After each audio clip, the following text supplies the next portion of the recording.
up in a way that they wouldn't have otherwise. Oh, I agree. More and more people are just. I feel that maybe it's just because I'm tuned into it, but I think people are. I talk to people with physical problems, and they've just had it with the. They've had it, right? They've had it, and they're trying. And this isn't me inputting anything. I'm just sitting there listening. Yeah. They're talking to a nutritionist. They're talking. Yeah. That's why longevity's been catching on. That's why longevity is kind of exploding, actually, because people are. The more the medical model becomes entrenched, there seems to be like a pendulum effect. That it's forcing us to wake up. It's not working. The old way's just not working, flat out. Hey, I got a bunch of calls here, Leo. What's going on? Anything I can help you with? Okay, well, maximum effect, I thought about this. What I would really like, I think people would benefit this. One time I called into your, there was a listener that called into your show, and he said that he would engage in something called sun gazing. And I thought, what is he talking about? And you proceeded to break down why that early morning and late evening sunset and sunrise sun, why it's beneficial to us, and you gave the biological breakdown of what's happening there at the back of our eye and why that sunlight was good for us. Isn't that interesting? Melatonin, serotonin. Did I talk about the ancient Egyptians and the 3 days in the casket part? I don't think so. I didn't talk about that.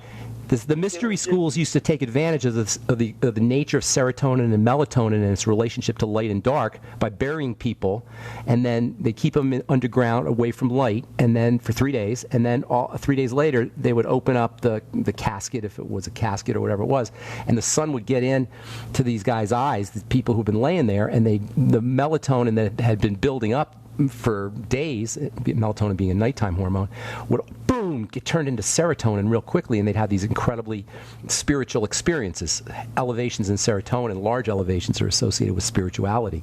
So there's a whole kind of interesting relationship between our mood and the way we think and our brain health and the sun via the pineal gland, the eyes, and this melatonin-serotonin relationship. And I hope I didn't make that too confusing for people to understand. But it all has to do with melatonin and serotonin. And that's one of the reasons why serotonin reuptake or drugs, SRUs or SRIs, serotonin reuptake inhibitor drugs, Prozac and such, that's why they're so problematic, and that's why they're associated with violent behaviors, because serotonin is a awakening hormone. Serotonin is responsible for our perception of reality, really. A lot of our perception of reality is associated with serotonin and also something called DMT, which is produced in the pineal gland.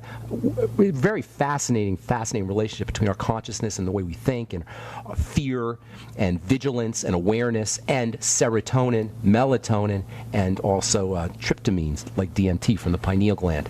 All of these you can help make your own serotonin, by the way. First of all, sunlight is a great way to make serotonin, obviously, as we just said, but you can help yourself make serotonin by understanding how to use vegetables and protein.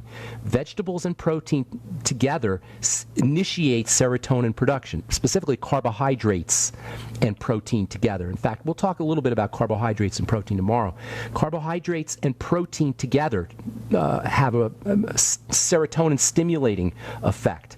Now, that's one of the reasons why we're addicted to sugar, by the way. Maybe the reason why we're addicted to sugar. Why carbs are comfort foods, because carbs will help you up-regulate serotonin. And that's why you want to go veggie carb. Yes. Ben, you were talking about gas earlier, and that's one of the things that I don't think I hear enough of, is that mixing of the proteins and the starches together. Yeah. And if you notice, beans and legumes are a natural protein starch combination, and that's why they're notorious for giving gas. That's very true. And so if you separate those two, not only that, if you separate them, if you have your proteins with vegetables and your starches with vegetables, your body can break them down way better. Absolutely. And you have tons of energy left over. Absolutely. And you don't have that much more time. And you don't. I've taken it to the best lab in the world, my own body. Yes, right. People can try it out, and it works amazingly. Here's the thing. Here's the thing about starches. You want to stick to the veggies. The starchy foods like potatoes and rice and grain and beans, they're not necessarily in your interest, and it's probably best to kind of keep as little as possible. They're comfort foods. You know what I'm saying? I knew you would say that. And it's true.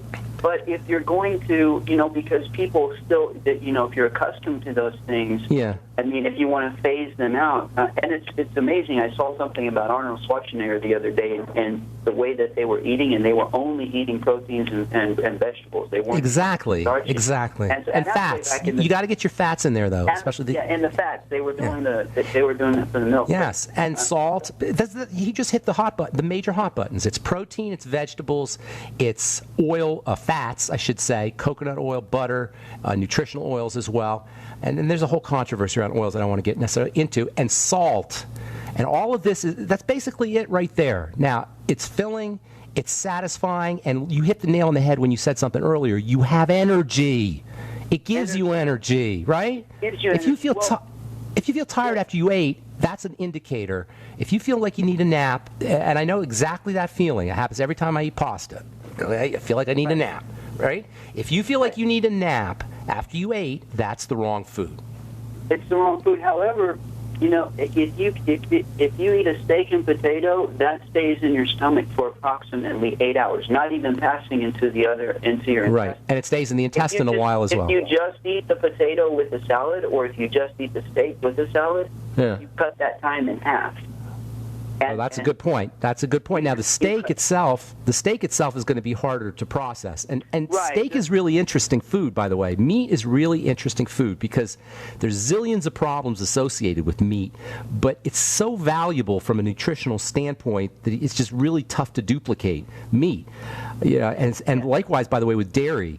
Dairy is very complex food and a very, very problematic food, but the nutrients in the dairy, they're just really, they're singular in nature, and there's nothing like them in nature. The proteins, the growth factors, and if you're vegan and vegetarian, you miss out on a lot of things. Go ahead. Last word, Leo. We're out of time. Okay. Well, since I've been listening to your show, I've actually cut down on my fruit intake. Although I do think it's the minimal impact food for the morning on your body rhythms. But anyway, I have cut down, and I get the organic fruit does have less sugar, and you can taste that. But the other thing I've added to my diet is the whey protein from non-pasteurized source. Where do you get it? I've gotten from One World Whey. Good deal. Leo, I got to go, man. I'm just flat out of time, buddy. Good to talk to you, though. Thanks for your call. Sorry we left you on hold. If we left you on hold, we'll get to you tomorrow. If you call, tell our call screener, we'll get you first up. I'm Pharmacist Ben. Thanks for listening, friends. Have an awesome, wonderful, beautiful, spectacular day. We'll talk to you all later. Bye for now.